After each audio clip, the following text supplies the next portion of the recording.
Buenos días, embajador, ¿cómo está usted? Con su Muy buenos corbatica días. le vemos. Usted está... Como es costumbre mía, mis participaciones en Hoy Mismo, cuando estaba en Santo Domingo, ir con corbatín.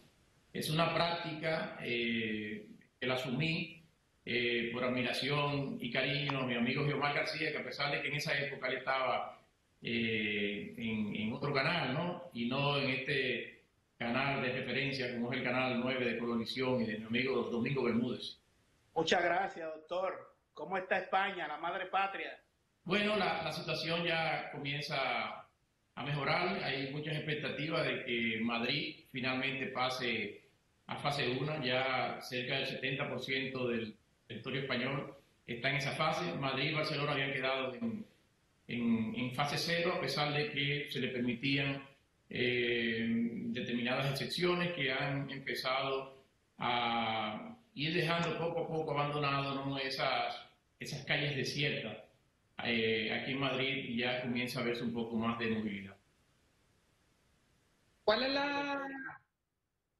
Adelante, Iván. Sí, perdón, don Luis. ¿Cuál es la situación, Olivo Rodríguez? Vamos con el tema del voto del dominicano en el exterior. Conocimos esta semana una comunicación a propósito de una nota verbal de parte de una funcionaria de allá, de la Cancillería, que comunicaba por el momento la imposibilidad o que había que esperar un poquito más para poder llevar a cabo la elección del 5 de julio. ¿Hay alguna actualización? ¿Usted ha conversado allá con algunas de las autoridades a ver cuál será la situación al 5 de julio? En primer lugar, debo explicar cuál es el papel y la naturaleza del rol que asume una embajada en estos temas de las elecciones. Como todos sabemos, en la República Dominicana la organización y toda la administración electoral es una competencia constitucional de la Junta Central Electoral. Está, en consecuencia, fuera de la órbita, ¿no?, de las actividades y de las actuaciones del Poder Ejecutivo. Obvio, como el Estado es un ente único, debe haber una colaboración y una coordinación entre todas sus instituciones. Y en el plano, sobre todo en el plano internacional, le corresponde a las embajadas la representación del Estado como instancia del Ministerio de Relaciones Exteriores. De manera que el papel que juega la embajada es servir de canal de comunicación entre las peticiones de cara a la organización de un proceso electoral que tiene fases en el exterior con las autoridades de ese país, en este caso con las autoridades del Reino de España. De cara a las elecciones del año 2020, esto es un proceso que viene incluso desde el año pasado. La primera vez que hicimos contactos a solicitud de la Junta Central Electoral con las autoridades del Ministerio de Asuntos Exteriores, Unión Europea y Cooperación del Reino de España, fue con motivo del anuncio de las elecciones presidenciales del 17 de mayo y la escogencia del Poder Legislativo de los representantes de las comunidades en el exterior. En aquel entonces, en septiembre del año 2019, pues, como ha sido costumbre, el gobierno español manifestó su total disposición y no solicitó que una vez la instancia de organización y administración de las elecciones aquí en el territorio español tuviera con precisión los lugares donde se iban a celebrar o se celebrarían las votaciones, pues se lo comunicáramos para fines de tomar ellos como gobierno las medidas de protección y de seguridad y de orden en la misma. Eso inmediatamente se lo comunicamos, por supuesto, al destinatario de la información, que es la Junta Central Electoral. Posteriormente, con motivo de la proclama para las elecciones del 7 de mayo, pues comunicamos de nuevo a las autoridades españolas a solicitud de la Junta Central Electoral. En ese momento ya se encontraba el tema de el COVID-19. Inmediatamente la respuesta fue en el sentido de que todo iba a depender de cuáles fueran las condiciones sanitarias, etc. comunicamos de nuevo eso también con el procedimiento ordinario a la Junta Central Electoral. En la medida que avanzaba, ¿no?, la crisis, la Junta, que ha jugado un papel permanentemente activo, tanto desde Santo Domingo, porque he conversado, me ha llamado personalmente en varias ocasiones el presidente de la Junta Central Electoral, como también a través de su representación aquí en Madrid, volvimos e insistimos con el tema al Ministerio de Asuntos Exteriores, y la respuesta automática fue la misma, que de persistir esas mismas condiciones, etcétera, etcétera. La última ocasión ha sido esta que se ha reflejado ahora en la prensa. La Junta, nuevamente, como se acerca ya todo el proceso y como esto implica una logística de organización, encarecidamente nos solicitó. Esta vez hicimos, no a través de meras notas verbales remitidas a través de los correos que han sido habilitados para esos fines, con motivo de la crisis, sino que contactamos directamente al secretario de Estado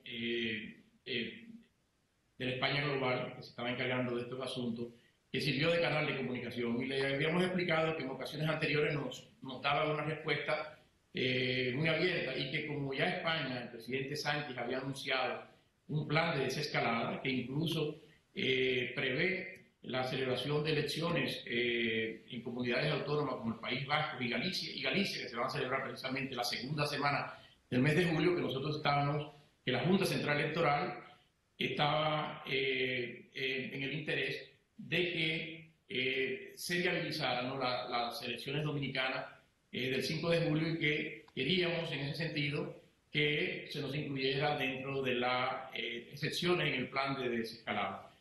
Y que no queríamos esas respuestas automáticas. Entonces, tras esa conversación, inmediatamente remitimos la nota verbal.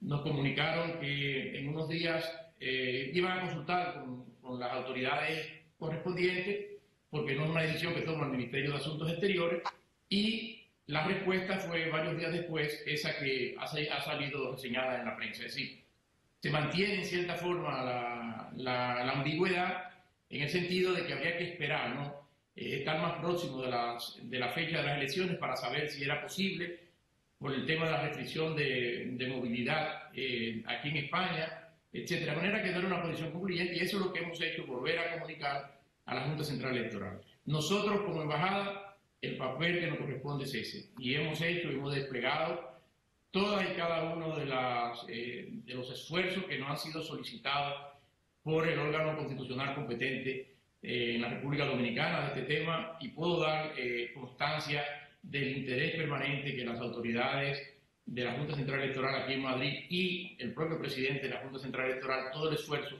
que han puesto, que a su vez yo he trasladado a las autoridades españolas de cara a que una de las conquistas más preciadas de los dominicanos en el exterior, esos dominicanos que aportan 1/3 del ingreso de divisas a nuestro país, no son merecedores de ejercer el derecho al voto. Y además que hay un aspecto que va mucho más allá. Al margen de todo el tema de la elección presidencial, a partir de la Constitución del año 2010, la integración y la conformación del Congreso Nacional Dominicano forman parte, en el caso de la Cámara de Diputados, representantes de la diáspora dominicana en el exterior. Y por eso hay circunscripciones electorales en el exterior, de manera que de lo que se trata aquí incluso de una regular conformación del poder legislativo de la nación, que estaría un poco cojo, para utilizar una expresión popular, si no se cuenta con esos representantes de las comunidades en el exterior, en el seno del poder legislativo, como manda la Constitución vigente. Doctor, perdóname, Germán. En términos generales, entonces, en la descripción que usted ha hecho es que dependiendo de las situaciones que usted ha previsto, se podrá votar, por lo menos en España. Mi deseo es que se puedan realizar las elecciones, pero vuelvo y les digo, queridos amigos, todo lo que nosotros como embajada hacemos son las peticiones que nos transmite la Junta Central Electoral. Después de la última información transmitida, no hemos recibido una retroalimentación de la Junta. Si la Junta Central Electoral nos solicita de nuevo contactar a las autoridades españolas, con todo el gusto así lo haremos.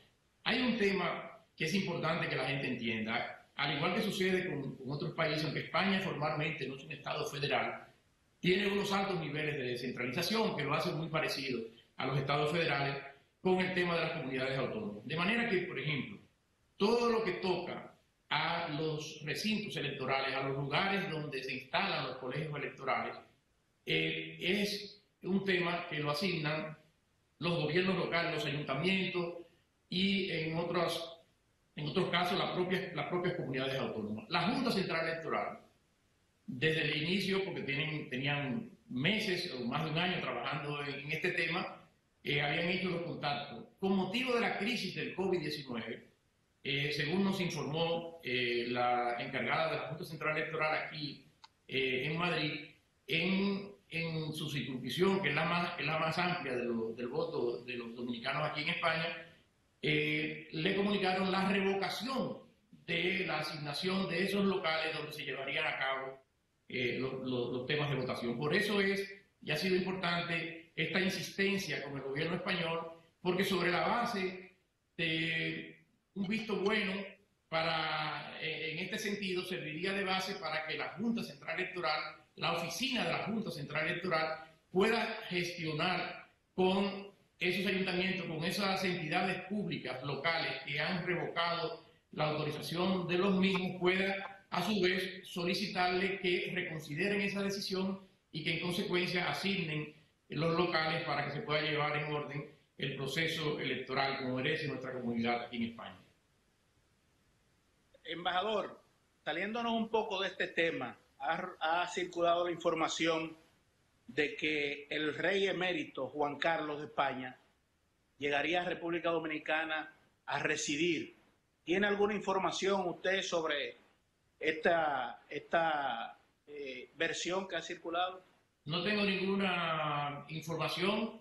De lo único que sí puedo dar testimonio es del profundo cariño, del profundo afecto de Su Majestad el Rey Don Juan Carlos II por la República Dominicana. Es una persona que desde que asumió el trono en España, incluso con posterioridad a su abdicación, mantiene ese vínculo con nuestro país, visita permanente. De hecho, este año estuvo en la República Dominicana, todos los años acostumbra a visitar a nuestro país, de manera que además es una persona muy querida y muy estimada por el pueblo dominicano. Pero no tengo ninguna información y no hay contacto oficial en este sentido.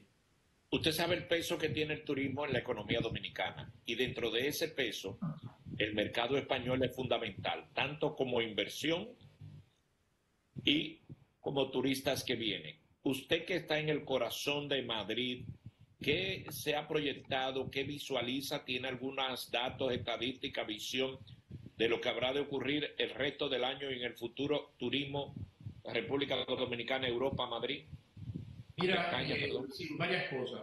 En primer lugar, si hay un sector terriblemente afectado aquí en España por esta crisis del COVID-19, es el turismo. Recuerden, España recibe cerca de 85 millones de turistas. Es un componente esencial, como pasa también con la República Dominicana, en la base de su economía.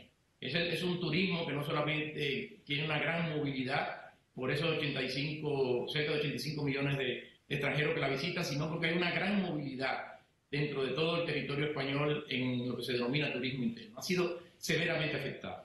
Desde el punto de vista dominicano, como tú señalas, el grueso de la inversión y de la infraestructura turística pertenece a las grandes cadenas hoteleras españolas. Las grandes cadenas hoteleras españolas tienen en el Caribe, y en eso juega un papel esencial la República Dominicana, una gran parte, ¿no?, de sus locaciones en materia turística. Pero la cantidad de turistas españoles como tal no es tan significativa. Yo creo que la apuesta ahora mismo de la República Dominicana de cara a la reactivación del turismo pasa por esa cantidad apreciable de turistas de América del Norte, sobre todo de Estados Unidos y de Canadá. Por eso es tan importante que en momentos como estos el Tribunal Constitucional pueda rápidamente decidir afirmativamente, ¿no?, la solicitud de control de constitucionalidad del convenio del PRECLINUS, ¿no? Que permitiría, facilitaría el desplazamiento de turistas estadounidenses hacia la República Dominicana sin mayores complicaciones en términos de carácter migratorio y aduanero. Esa es la clave. Yo creo que la apuesta ahora mismo y el inicio del proceso de recuperación del turismo dominicano pasa por contar con una facilidad de esa naturaleza, porque serán allí, y es allí donde está el mayor número y el mayor porcentaje del turismo para la República Dominicana, no solamente por términos de cercanía, sino también por un asunto histórico en el desarrollo de ese turismo. De manera que con la colaboración española de toda esta infraestructura, con ese turismo de Estados Unidos, podemos ir ganando espacio, ir el proceso de recuperación del turismo nuestro en lo que Europa, sobre todo lugares como España, como Italia, como Francia, como Alemania, como Rusia, que es tan importante, que ahora se ve también tan afectado en el contexto, ¿no?, de esta circulación del COVID-19, bueno, pueden enviar los turistas. La apuesta es Estados Unidos, y la aprobación de este acuerdo del PRECLIN resulta clave, resulta fundamental para que la República Dominicana pueda contar con ingresos y pueda volver el turismo a su pujanza. Es algo que tenemos a la mano y que podemos lograrlo en corto tiempo. Embajador, usted está en un tránsito en la carrera en el servicio exterior, perdón. Usted es abogado, experto en derecho administrativo, el funcionamiento del Estado dominicano y cada una de sus partes e individuos con posiciones. Hay unas diferencias públicas entre el embajador de la República Dominicana recién designado en Suecia, que estuvo ante la Santa Sede en el Vaticano, Víctor Grimaldi. El Ministerio de Relaciones Exteriores emitió ayer un comunicado con aval del Departamento de Recursos Humanos diciendo que el embajador Grimaldi no ha recibido salario aún habiendo sido designado desde diciembre, porque no ha tomado posesión, no ha ido a la embajada en Suecia. El embajador Víctor Grimaldi anoche o en la madrugada, lo pude ver hoy, me envió un mensaje por WhatsApp diciendo que él no ha ido por unas situaciones del COVID, que no ha tenido la oportunidad, que hay unas dificultades. Abordan también, la Cancillería le dice que no es un diplomático de carrera, puesto que hay una nueva ley, pero él alega que en la Constitución se habla de la irretroactividad de las leyes para afectar negativamente a los individuos. Planteaba yo esta mañana que posiblemente este caso habría de ir o al Tribunal Superior Administrativo o posiblemente al Tribunal Constitucional para que defina esto, porque el ruido no es conveniente, digo yo, incluso para el manejo que está teniendo el gobierno por la crisis sanitaria. ¿Cuál es la opinión del abogado Olivo Rodríguez Huerta, conocedor en esta materia, sobre este asunto? Mira, no deja de lucir de ser un poco complicado para mí emitir una opinión en este sentido, sobre todo que ahora mismo ostento una representación diplomática. Lo que sí yo puedo decir es lo siguiente, y a mí me parece, y le hago un llamado a mi buen amigo Víctor Grimaldi, me parece que las posiciones públicas que él ha estado externando sobre el tema, e incluso las afirmaciones que ha hecho con motivo del triste fallecimiento de su madre, no se corresponden con la posición que debe asumir dentro de una administración jerarquizada un miembro del cuerpo diplomático. Me parece que sus palabras, sus expresiones han sido totalmente descortés, han sido una falta de respeto a la autoridad de la autoridad administrativa jerárquica superior en materia de relaciones exteriores. Me parece que él debe cesar ese tipo de cosas, y si simple y llanamente cuando uno no está de acuerdo o no se siente conforme en un determinado momento, una determinada posición, pues uno tiene y goza de la total y absoluta libertad de separarse de la misma. Pero no hay razón, no es posible, no se puede justificar bajo ningún concepto que sea Miguel Vargas Maldonado o sea cualquier otro canciller de la República Dominicana que un funcionario subordinado, sometido a las reglas de la jerarquía, haga afirmaciones de esta naturaleza. Con respecto al tema de la carrera, yo creo que es un tema que dará mucho que hablar. Yo prefiero reservar mi opinión, que tengo mi opinión. La mayor parte de mis colegas del servicio diplomático exterior la conocen, y yo prefiero dejar eso ya para cuando yo concluya como embajador y vuelva a ser abogado. Ahí ya podré emitir una opinión jurídica al respecto. Gracias, embajador.